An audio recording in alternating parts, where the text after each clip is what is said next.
This is the corporate profits, and here you have the individual equivalent. 93% of economic gains are going to the richest 1%. I mean, it's as if Karl Marx, I mean, it's as if he would, you know, jump up from his grave and say, yippee, because it's so damaging to a sense of a healthy economy. And that was just 2010. It's probably going to continue. Robert Reich wrote this in his blog, and it's probably going to continue. So things don't look very good. And this is being referred to as executive grandeur, which is being caused partly by peer benchmarking. This line shows you the median total compensation for top executives in the United States. So until the 1980s, it generally remained in the range from about $700,000 to $1.1 million, and it began to rise at a faster rate in 1983, and at an even higher rate in the 1990s, which was this period here, reaching a high of $5.2 million in 2000. Here we have the stock market crash, but you see it's going up again. And why?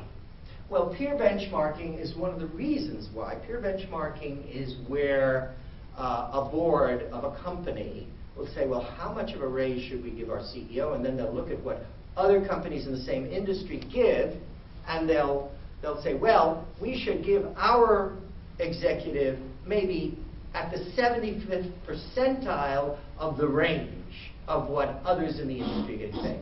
So there's a bracket creep going on, and inflation going on, and it's not merit-based pay. It's basically partly moral hazard-based pay, because in many cases the members of the board were selected by the CEOs. So this is another rather unhealthy thing which could contribute to a leaching of energy, of economic energy from a country or a system when people see this. And here is the L-shaped recovery that we have in the United States. Here's the Great Recession. And here is the employment to population ratio for adults aged 16 and over. So we see the sharp drop and bumping along at the bottom. And this is through 2011. It probably hasn't risen very much since then.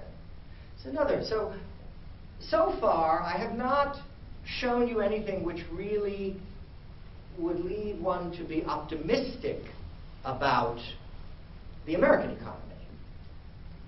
It doesn't mean there aren't things going on that are healthy.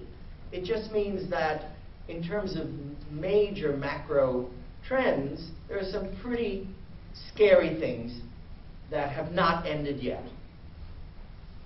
So, how do we assess it? Is this a recovery without a real jump in GDP? Is this a recovery without additional jobs for people? And if so, is it a real recovery at all? Or is it just a recovery for the 1%? I'll leave the question hanging in the air for the time being. Now, as bad as it is in the US, it's even worse in Europe. Europe is quite a bit worse. Now, you will note I put in red up there at the top Japan, lest we get complacent here. But as everyone in this room knows, probably as well as I do, Japan is different.